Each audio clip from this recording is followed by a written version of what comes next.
क्या आपको पता है हमें एक ऐसा सीक्रेट तरीका मिल गया है जिससे आप टाइम को अपने काबू में कर टाइम ट्रैवल कर सकते हो। एंड शायद आपको नहीं पता हमारे एस्ट्रोनॉट्स भी स्पेस में टाइम ट्रैवल करते हैं। आखिर कौन सा है वो तरीका, आइए पता लगाते हैं। चल। दोस्तों, हम टाइम में पीछे जा सकते हैं या नहीं, इसे लेकर आज भी साइंटिस्ट में आर्ग्यूमेंट होते हैं, लेकिन रिसर्चर्स ने बताया कि टाइम में आगे जाना पॉसिबल है। पता लगाते हैं कैसे।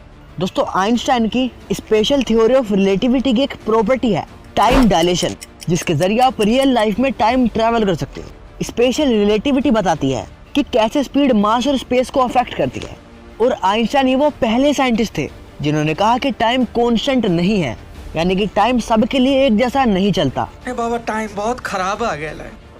और जैसे जैसे आप स्पेस में तेज स्पीड से मूव करोगे, आपके लिए टाइम स्लो होने लगेगा। और इसी टाइम डायलेशन के चलते इंटरनेशनल स्पेस स्टेशन में मौजूद एस्ट्रोनॉट्स के लिए टाइम हमारे कंपैरिजन में स्लो स्पीड से गुजरता है, क्योंकि वो स्पेस में लगातार तेज स्पीड से मूव कर रहे हैं। अब उनके लिए टाइम कितना स्लो होता है ये वीडियो में आगे जानेंगे।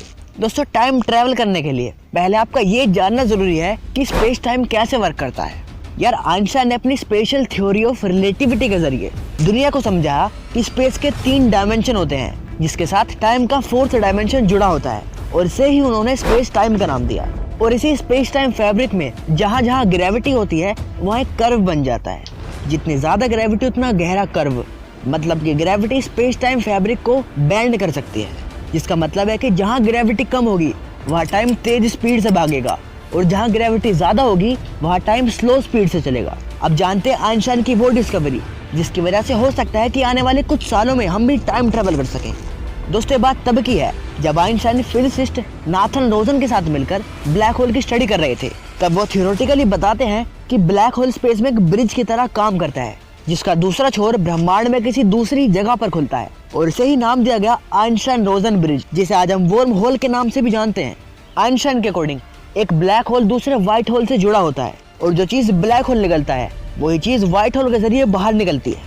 मतलब अगर आप एक ब्लैक होल में चले जाओ तो आप यूनिवर्स या मल्टीवर्स के किसी दूसरे कोने में पहुंच जाओगे। अब जिनको नहीं पता कि व्हाइट होल क्या भला है, उन्हें शॉर्ट में बता देता हूँ। अब यार, पहली बात तो ये कि ये कोई सफेद कलर का छेद नहीं है, बल्कि एक हाइपोथेटिकल ऑब्जेक्ट है जिसके बारे में एस्ट्रोनॉमर्स पता लगा रहे हैं कि क्या ये सच में होता है, और अगर होता है तो ये कैसे बनता है। सिंपल भाषा में आप वर्म होल को एक ब्रिज की तरह समझिए, जो आपको ब्रह्मांड के 2 अलग अलग कोनों में कुछ ही देर में पहुंचा सकता है। बस ये आपको आपके बाबू के पास नहीं पहुंचा सकता।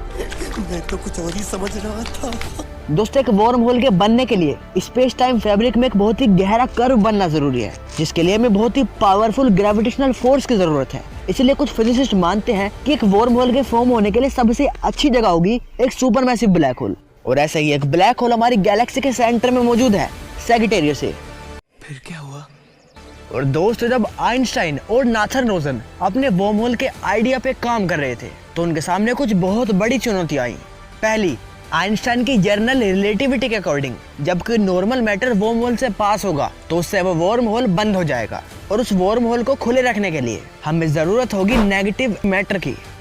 लेकिन दोस्तों, ये सुनने में जितना आसान लग रहा है, ये असल में उतना आसान नहीं है, क्योंकि हमारी दूसरी दिक्कत ही यही है कि हमारी अब तक की स्टडीज के अकॉर्डिंग हमारी यूनिवर्स में नेगेटिव मैटर एग्जिस्ट ही नहीं करता। तो क्या हम टाइम ट्रेवल नहीं कर सकते?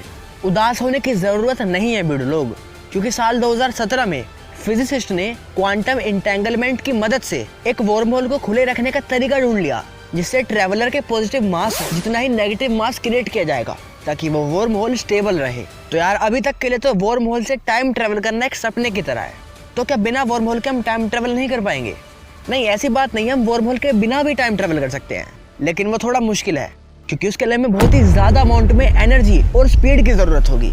यार, हमने वीडियो के स्टार्टिंग में आपको बताया कि एस्ट्रोनॉट्स भी टाइम ट्रैवल करते हैं। कॉस्मोनॉट गेनेडी पेडल का स्पेस में 879 डेज तक रहे थे, और जब वो 2.5 ईयर्स बाद धरती पर आए, वो हम सब से 1 सेकंड के 1/44 हिस्से जितना फ्यूचर में आ गए थे। और ये पॉसिबल हुआ आइंस्टाइन की रिलेटिविटी की वजह से, जो बताती है कि जब हम स्पेस में तेज स्पीड से ट्रैवल करते हैं तो टाइम हमारे लिए स्लो होने लगता है। अब ये टाइम सुनने में बेशक आपको मामूली लगे, पर इससे ये बात प्रूफ हो गई कि हाँ, टाइम में आगे जाना पॉसिबल है। अभी की टेक्नोलॉजी बेशक इतनी एडवांस ना हुई हो, पर हिंदू स्क्रिप्चर्स में टाइम ट्रैवल की घटना का जिक्र मिलता है, जब कोई इंसान टाइम ट्रैवल करके आया हो। और इसके बारे में हमें आज से हजारों साल पहले ही बता दिया गया था, जब मॉडर्न साइंस एग्जिस्ट भी नहीं करती थी। लेफ्ट वाली वीडियो पर क्लिक करो और देख लो। अगर वीडियो को अभी तक देख रहे हो तो यार एक लाइक कर दो।